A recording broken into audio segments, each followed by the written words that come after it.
From the very moment of our birth, we're enveloped in a cocoon of sound. From a mother's lullaby to wedding songs, the most significant moments in our life are marked by music. Think for a moment, what song takes you back instantly? For me, it started when I was 6 years old, holding a clarinet for the very first time, trying desperately to make music. At the time, I felt proud. Looking back now, I realize most of it was incoherent honking. But even that imperfect sound became a moment that mattered. Because music has an incredible ability to freeze time, capture a feeling, and carry it forward.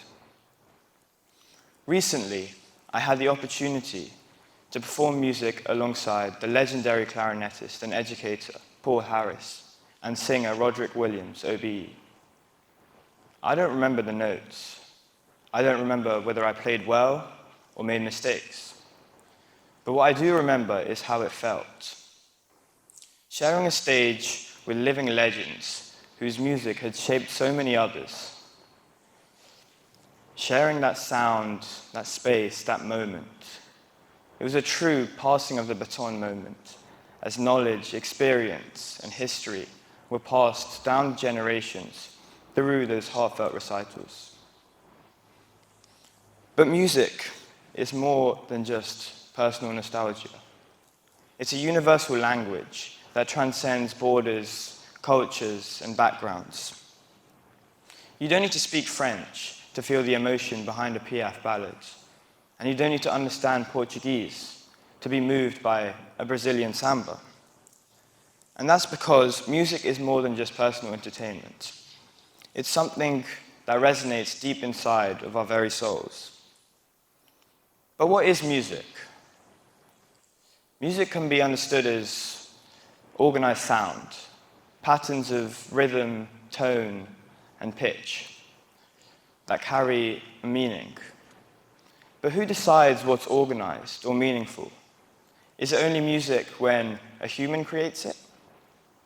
What about the steady pulse of insects at dusk?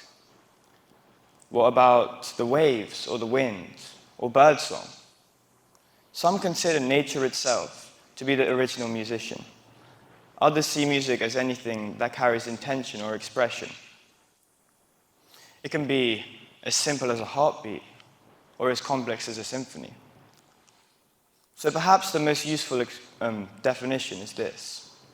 Music is any sound that creates connection, emotion, or meaning when we listen. Music is a force that shapes us, moves us, and can sometimes change the world. Throughout history, music has been a powerful catalyst for change, giving voice to the voiceless and courage to the oppressed. During the American Revolution, Yankee Doodle, originally a British song mocking the colonists, was reclaimed and transformed into an anthem of identity and defiance. During the Civil Rights Movement in the 1960s, Nina Simone and Max Roach became figureheads, while Billie Holiday's haunting Strange Fruit confronted America's brutal history of racism incredibly early on in the 1930s. The song We Shall Overcome in the movement became an anthem, a slogan of sorts, which inspired millions and filled them with hope. The song's words and music were so powerful that it became translated into several languages around the world. The Hindi version, Hum Honge Kamyab, gained immense popularity in India among protesters and became a source of national pride. Much earlier on, in the late 19th century, Vande Mataram, during the independence movement, became a rallying cry amongst armed soldiers of Subhash Bose, as well as the peaceful satyagrahis of Gandhi. These weren't just songs, these were declarations, battle cries, and beacons of hope. This music was the medium through which the voices of revolution were carried. But why does music have such an effect on us? The answer lies in our brains. When we listen to music we love, our brain releases dopamine, the same chemical released and makes us feel good when we eat our favorite food or carry out a personal goal. Music literally rewards our brains for listening. But it goes deeper than that.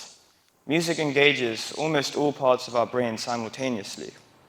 For example, the hippocampus and amygdala create emotional responses to music as we listen from our memory, and the limbic system, which governs reward and motivation. Our entire brain lights up when we listen to music, and which is why listening to a song from your childhood can bring back vivid emotions, complete with memories from that time. And have you ever noticed why you can't help but tap your foot or nod your head to a good beat? That's your motor cortex responding to rhythm, connecting sound and movement in a way that's deeply rooted in our very nature. Music doesn't just enter our ears, it inhabits our entire body. What's more, active music making like singing or performing has been shown to influence our hormonal production. For example, the release of feel-good hormones such as oxytocin and serotonin are increased during active music making, as well as a decrease in cortisol, the stress hormone. Music's power is recognized by medicine as well. Music therapy is used to treat patients with strokes, to help them relearn speech and movement, as well as patients with dementia, to help unlock memories when all seems lost. Johns Hopkins Medicine have published a journal showing how playing musical instruments has positive effects on cognitive and motor deficits of patients with Parkinson's. The physical effects of music are undeniable, and this can have the power to create real impact on people around us. Let me share some real stories that prove music's power. In Los Angeles, a youth detention center created a music program which helped troubled teens to create music and perform music of their own. It helped them to find their own voices, express their pain, and discover hope. Many went on to become musicians of their own, but some just found the confidence to rebuild their lives. In a refugee camp in Lebanon, several escaping war and violence and persecution found solace in makeshift orchestras.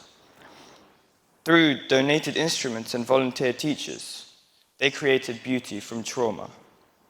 I myself have visited Jilbilwa School in a remote village in India, and I've seen firsthand the shared joy which students get from their annual music festival, and how they momentarily forget the troubles in an oblivion of music making.